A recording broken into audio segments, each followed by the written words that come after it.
Hi everyone. I am going to talk about doing real estate. I am currently enrolled in Real Estate Online for Real Estate Express, and I am working for a real estate company with my aunt who is a broker. I am going to talk about steps to take to get into real estate, as well as a lot of new information that I can teach you guys about real estate. I'm using a lot of different sources as well. I do have my 5 people in the back. They're all my family. To start out, if you're interested, you can get into residential, commercial, land, and industrial. Residential is mostly based on like houses, twin homes, duplexes, and more. Commercial is based on like hotels, offices, and anything in that sort. You can also get into land, which is ranches, farms, and agriculture. There is also an industrial part of real estate, which is going to be based on factories and warehouses. I got my information from a website called Real Estate Skills, and also from the Real Estate Express I am taking online.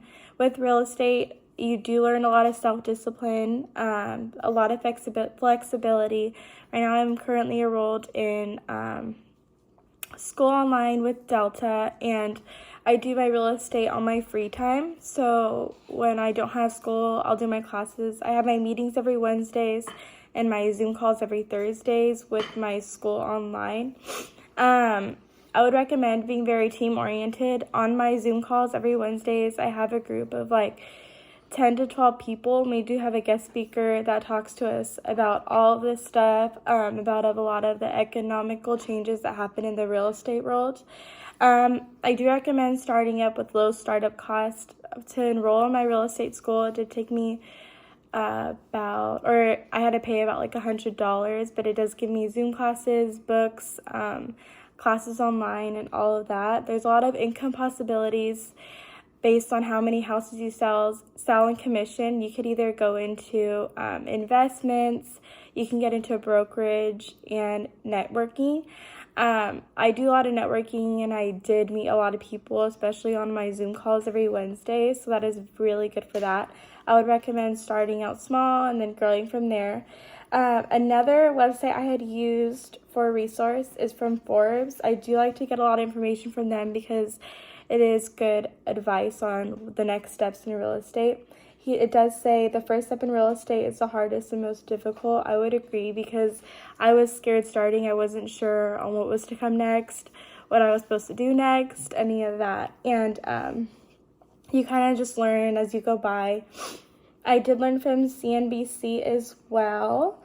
I have a quote from there. It says, "It was such an incredible feeling, not because of the amount of money you make, but how much I accomplished." And someone from CNBC named Menta had said that. You also familiarize yourself with money as well.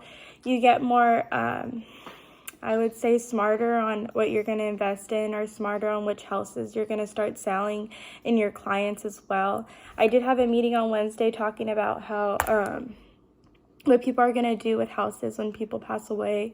And we do have to talk about the papers you sign, who you do work with. So it is good to start with different kinds of people.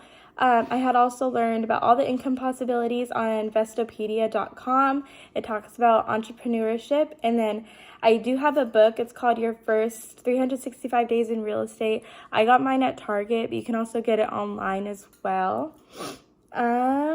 And I do my Zoom calls. So a lot of the sources I talk about are from my Zoom calls too. First, what you can do is you could take the classes, which I am doing right now. Then you take the exam, and then you can work from there. You could even become a broker, but to become a broker, it requires a lot of more schooling, a lot of more time in real estate, or you can have a bachelor's degree to become a broker. There's a lot of imagination too, because you can see what kind of path you want to take on the way there.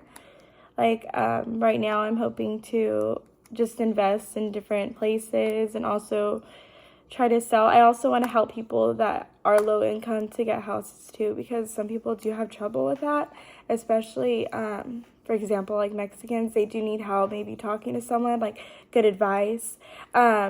I was talking to this person on Zoom the other day, and they were trying to sell a house to this other person, and the wife was saying she only had a minimum of $300,000 that she wanted to spend, but her husband made over $100,000. She wasn't aware of that, and she didn't want to spend as much because she does live in Southside Stockton, so she was scared of spending more because right now she's only spending $800 in Southside Stockton, so she really wants to move up because she's having grandchildren now, and she just wants a better life for her family.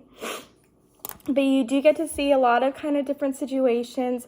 I did watch a lot of YouTube videos, so YouTube is a big source that I take because it talks about a lot of advice, and it gives a lot of people's experience on what they do. And I would say that is it, and thank you so much, and thank my family for watching, and I really hope this gave you guys good advice on how to get started with real estate. Thank you. Bye.